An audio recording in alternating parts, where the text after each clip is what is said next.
everyone, and welcome back to my channel. If you're seeing this and new here, welcome. If you are not new here, welcome also. Make sure you like and subscribe and enjoy this little repair video that we got going on today.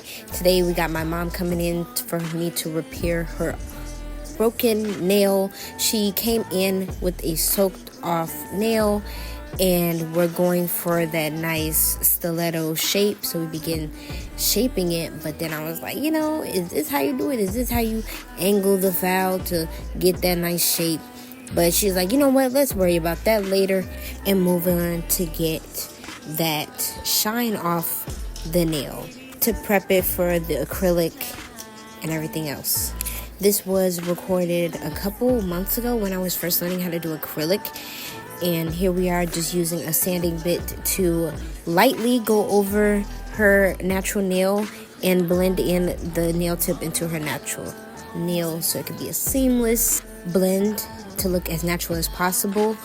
I would say lightly because she did just come in with recently soaked off nails, so her nail beds are completely fragile, and I'm mainly focusing on blending in that nail tip into her nail.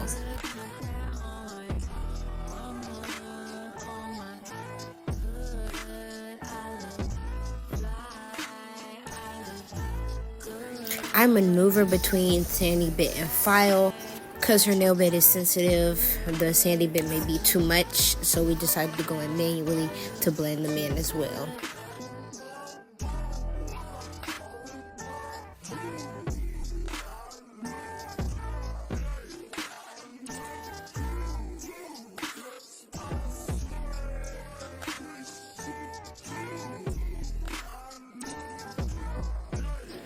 We also went in with a buffer to do with the same thing. This video is not a tutorial by any means. It's more of like a documentation of my journey into moving into doing more acrylic nails on people. And stay tuned and stay subscribed because we got more videos coming up. We're working with more acrylic and maybe a new location. At least like nudge. Here we are just matching the lengths to make sure all the nails match up perfectly. She's going to end up painting over it herself.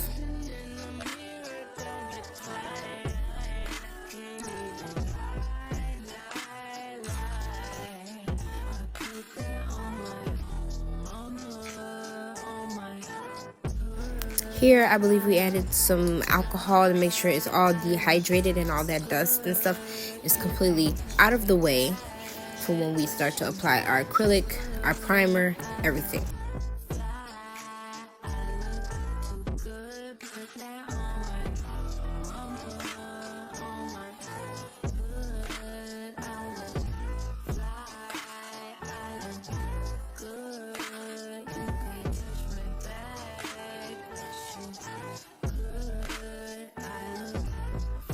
Now looking back, my acrylic beads were not that great. Maybe for a beginner they were, but I applied the first bead to the bottom and then worked my way up to build the structure and build the apex more efficiently. But yeah, I definitely should have waited a lot more longer. Definitely did a lot of dabbing off excess liquid, waiting for that to dry. And then I continue to shape and mold the acrylic to the shape of the nail consistently throughout building the nail. A second mistake that I've done was just using the tip of the brush to mold the body of the nail, when really I'm supposed to use the body of the acrylic brush to really press in, especially the sides, to keep everything snatched and look bomb.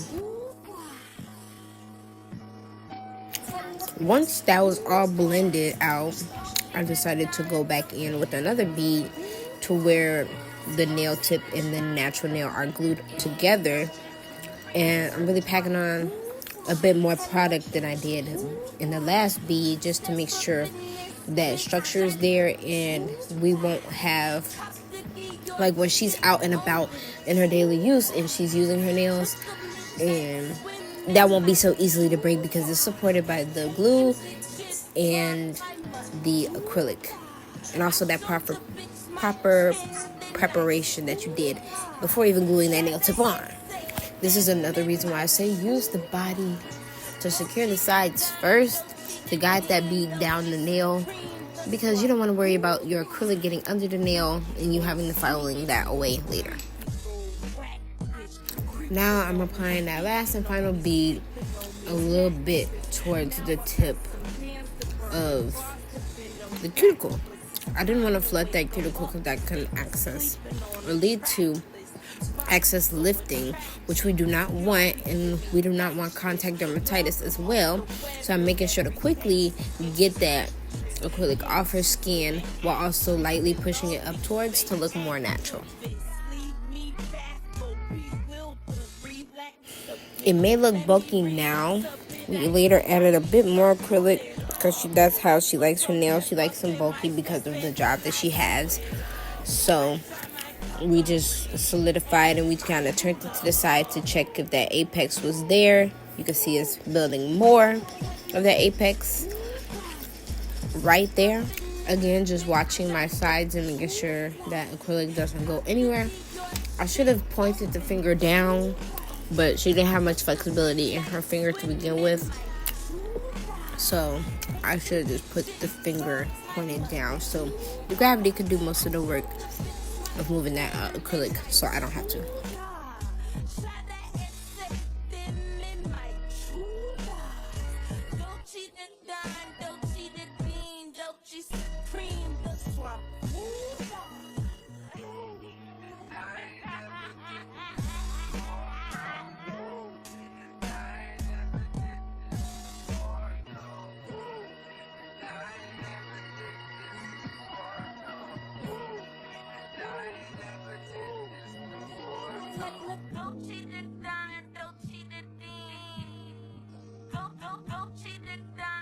Now we're moving to my favorite part, which is the filing. When I first started applying acrylic and I applied too much, or it was just the acrylic wasn't working with me, my filing was on point because I covered up most of my mistakes and was left with a good shape after filing.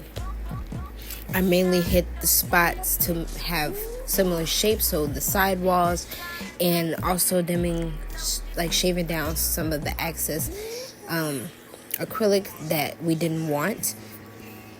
So we mainly just hit the top of the nail, like the surface of the nail, while also going in to the sides to really finalize that shape. We didn't hit the bottom too much because that would be taking away the length.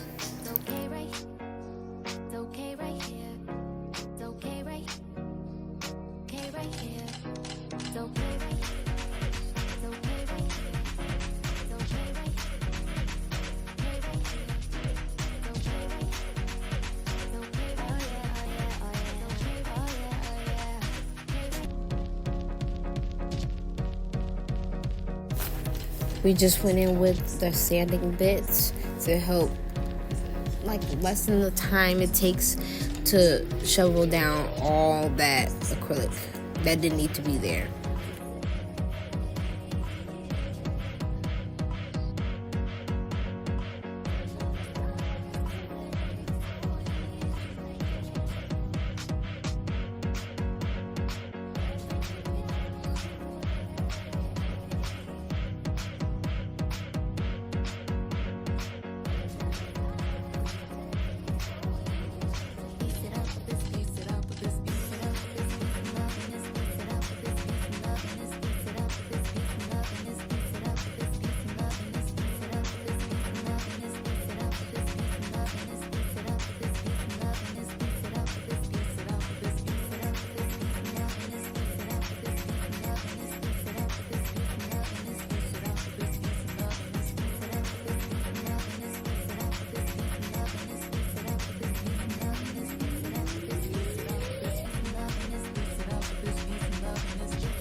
Here you see me going underneath the nail to get some of that acrylic that didn't need to be on her finger to begin with. But hey, we're living and we're learning how to do this to begin with. And baby, you see me bringing out all the 9 all the drill bits. Make sure this finger comes out perfect.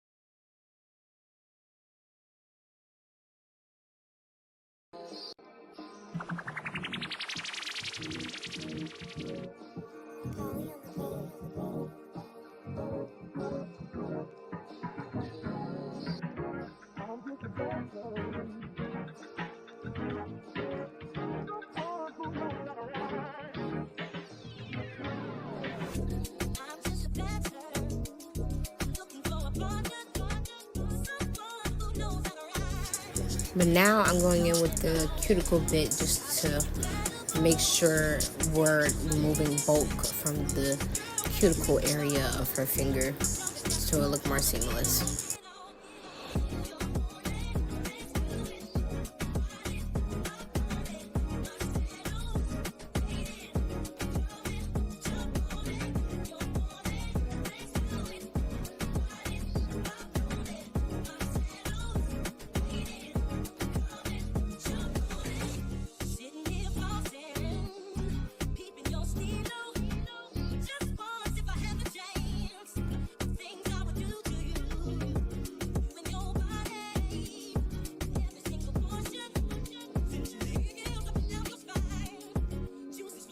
That's how it looked at the end. I went in with some extra alcohol to just wipe away extra debris and also to get ready to shape up the sides to make this more of a stiletto look.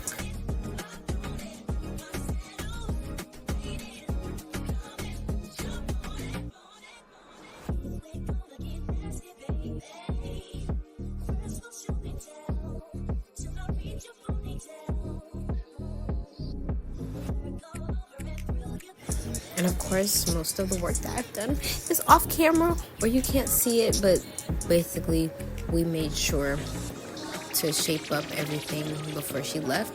And that's the end of today's video. Thank you so much for watching and have a nice day. And stay tuned to the next one because we'll be back, babe.